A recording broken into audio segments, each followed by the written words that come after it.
So with me being a huge Star Wars fan, I wanted to make a special Star Wars related video for May 4th. So I hopped on my Switch because I wanted to see what Star Wars games were on there. Then I found this, Star Wars Republic Commando. Welcome to another episode of my quick analysis series where I review video games in under 5 minutes. Older games often turn me off, and that's not because they're older, the graphics are outdated.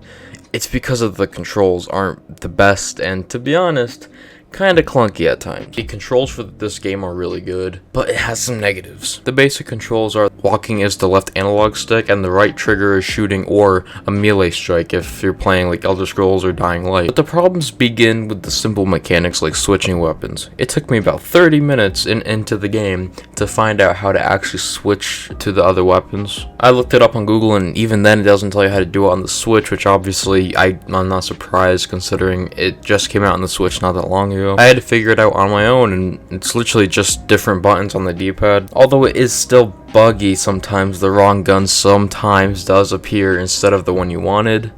But besides that tiny little gripe, there isn't really any other problems I have with the mechanics or the controls. This game has some really cool features. Like for example, if you want to assign one of your group members to a certain objective, like crouching behind a wall for cover or replenishing their health at the healing stations. With this assist feature, you can also assign them to a downed teammate to revive them unless you get to the heart of that machine, and have fun with that because I have almost 40 minutes of footage of me trying to get farther into that mission, but I kept dying multiple times over again until I almost quit. Like I said, with older games, everything feels outdated, including the controls, but that's not really the case with Republic Commando. Older games often have pretty bad graphics due to the hardware limitations back then.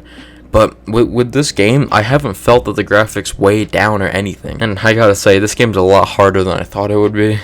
And that's because of all the enemies. The AI in this game is decent at best. You and your squad mates, you and your 3 other squad mates, Fixer, Scorch, and Sev, are all clone troopers. And I love the design of them. I've always really enjoyed the design of any troopers, from rather it be stormtroopers or clone troopers. I thought Star Wars always had really good design for troopers. Along the way, you'll encounter many types of enemies like the battle droids, the super battle droids, and the worst part of the game by far, the Geonosian warriors.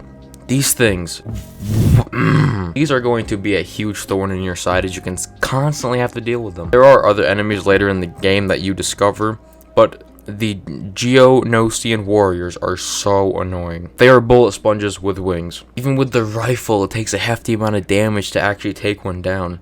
And the main problem with this enemy in particular is they spawn in waves at a time until you do the objective, which makes it harder to do the objective because you're constantly getting rammed every single second. If these things weren't in the game, it would genuinely be up for conversation of a Star Wars masterpiece. But I can't help but feel like they really bring the game down for me a little bit. These 2 enemies in particular really brought the game down for me, and I really wish it didn't. This game is amazing, but the sections with these things they're so obnoxious and not fun to play. The only times I've died in the game so far is when I have to fight these guys, and it makes me really mad. I've stopped playing the game for now, but I will pick it up and finish it one day. Besides that, the AI are pretty average when it comes to your group members, with them being there but dying if the wind blows on them too hard. You have 3 other main group members. I know they probably aren't called group members, but that's what I'm calling them for the sake of consistency.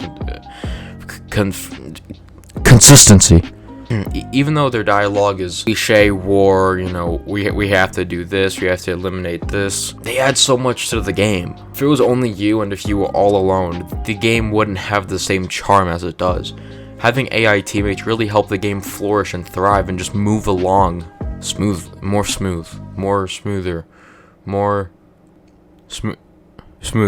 There are other background clone troopers that don't matter.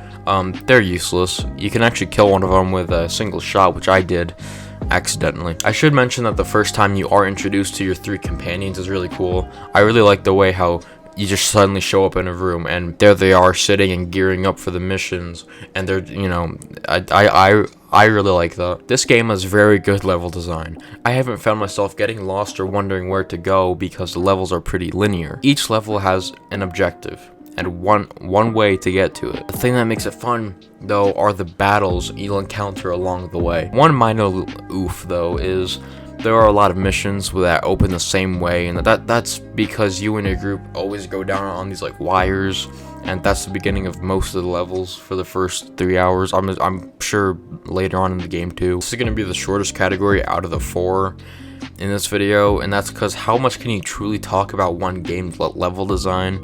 The thing that makes level design so fun is the linear paths, but yet open at the same time. The game goes from linear pathways and trenches to big open areas for the player to run around in. The first mission sees you walking around through these tight trenches with the warriors having the high ground.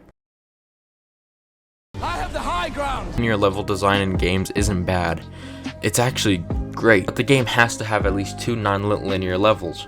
Take Halo Combat Evolved, for example. One of the things that this game does really good is it has a really nice mixture of huge open area levels and smaller linear area levels as well. It's perfect. Everything I mentioned in this video is from my first few hours of the gameplay. I think the game is really fun for what I've played, and one day I will return to it. Overall, I think this game is really fun and, to be honest, amazing. And something I will be doing at the end of these videos from now on is putting the games I review into a tier list system. So since I didn't do this for Doom, I am putting Doom 2016 at S, with the really fun and enjoyable gameplay and the characters, along with the fact that it's a Star Wars product and I love Star Wars so much. Star Wars Republic Commando goes in the B category. It would be higher, but like I said, Geonosi and Warriors, man, they